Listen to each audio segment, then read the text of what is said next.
इस्तकबाल खुशामदीद नाजरीन, आप कश्मीर उज़्मा देख रहे हैं। मैं हूं आपका मेजबान शब्बीर वानी। पेश है अब तक की जम्मू कश्मीर की ताजा खबरें। शमारे की शुरुआत नाजरीन जम्मू कश्मीर की अब तक की सबसे बड़ी और दुख भरी खबर से करेंगे। पीर पंचाल के सरहदी जिला पुंछ में आज सुबह एक दिल-दो सड़क हादसे में 12 अफराद लुक में अजल बन गए, जबकि 27 दीगर जख्मी हो गए हैं। तफसीलात के मुताबिक 9 अफराद मौके पर ही लुक में अजल बन गए, जबकि मजीद 3 अस्पताल में इलाज मुआवजे के दौरान दम तोड़ गए हैं। मरने वालों में 2 कमसन बच्चे और 3 ख्वातीन शामिल हैं, जबकि जख्मियों में से 11 की हालत नाजुक बताई जा रही है, जिनका इलाज चल रहा है। वहीं इस दौरान इलाके में कोहराम मचा हुआ है। जम्मू कश्मीर के लेफ्टिनेंट गवर्नर मनोज सिन्हा ने इस हादसे में इज़हार दुख करते हुए महलूकीन के लवाकिन को 5 लाख रुपए मुआवजा देने का भी ऐलान किया है। कुछ लोगों की आकस्मिक मौत हो गई है।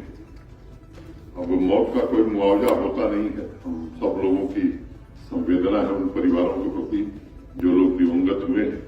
ईश्वर उनकी आत्मा को शांति दे, लेकिन प्रशासनिक जिम्मेदारी के नाते इन लोगों की भी दुखद मौत हुई है। उन्हें 5 लाख रुपए प्रशासन की ओर से अविलंब सहायता दी जाएगी। जो घायल हैं गंभीर रूप से उन्हें 1 लाख रुपए दिए जाएंगे। वहीं दूसरी जानिब से नाज़रीन लेफ्टिनेंट गवर्नर मनोज सिन्हा आज किश्तवाड़ का दौरा कर रहे हैं। इसी दौरान इंतजामिया की जानिब से जिला भर में खातिर ख्वाह इंतजाम किए गए हैं। इस सिलसिले में जिला भर में कर्फ्यू जैसी बंदिशें आयद की गई हैं। अवाम ने हैरान होकर कहा कि सालों से ज़ेरे इल्तिवा तजदीद और मरम्मत का काम एक ही रात में मुकम्मल किया गया है।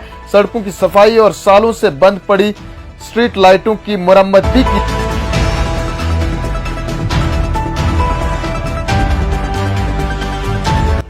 नाज़रीन पुलिस ने एसएसपी शोपियान के नाम पर जाली ट्विटर हैंडल चलाने वाले एक शख्स को उत्तर प्रदेश से गिरफ्तार किया है। पुलिस ने इस सिलसिले में अपने एक ट्विटर हैंडल पर एक ट्वीट में कहा कि एसएसपी शोपियान के नाम पर जाली ट्विटर हैंडल चलाने में मुलविस एक बदनाम जमाना मुजरिम को उत्तर प्रदेश पुलिस की मदद से उत्तर प्रदेश के जिला प्रतापगढ़ में गिरफ्तार किया गया है। शोपियान पुलिस ने ट्वीट में कहा कि गिरफ्तार शुदा मुजरिम इस ट्विटर हैंडल पर रकम का लोगों से मुतालबा कर रहा था और इसके अलावा काबिल एतराज अपडेट्स शेयर करता था और उसे उत्तर प्रदेश की पुलिस की मदद से गिरफ्तार किया गया है और मजीद तहकीकात जारी है।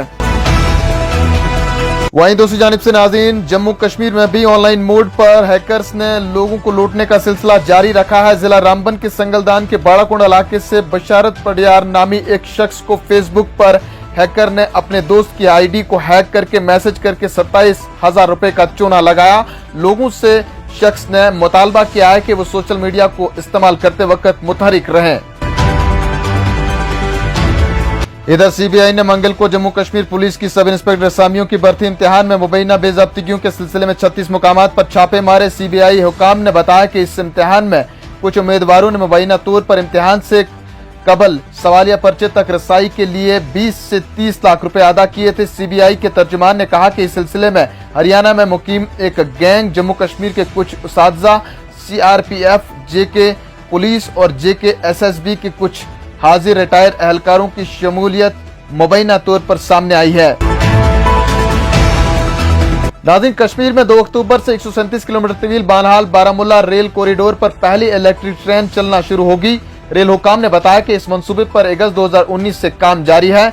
इलेक्ट्रिक रेल लिंक पर principal chief electrical engineer PCE का मुआयना 26 सितंबर को होगा। उन्होंने बताया कि 137 किलोमीटर तवील इलेक्ट्रिक ट्रेन लिंक के बारामुल्ला बडगाम हिस्से पर ट्रायल्स पहले ही मुकम्मल हो चुके हैं, जबकि बकाया बडगाम बानहाल हिस्से पर ट्रायल 20 सितंबर को किया जाएगा। उन्होंने मजीद कहा कि इलेक्ट्रिक ट्रेन लिंक मंसूबे की कुल लागत 324 करोड़ रुपए है।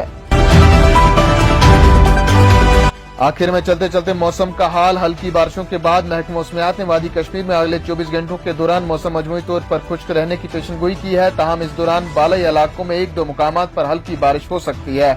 उन्होंने कहा कि वादी में 19 सितंबर तक मौसम खुश्क रहने का इम्कान। नाज़रीन इन्हीं खबरों के साथ दीजिए अपने मेजबान शब्बीर वानी को इजाजत। जल्द लौटेंगे कुछ और खबरों के साथ। तब तक के लिए आप बने रहें कश्मीर उज़्मा के साथ। फिलहाल इतना ही। अदब अस्सलाम।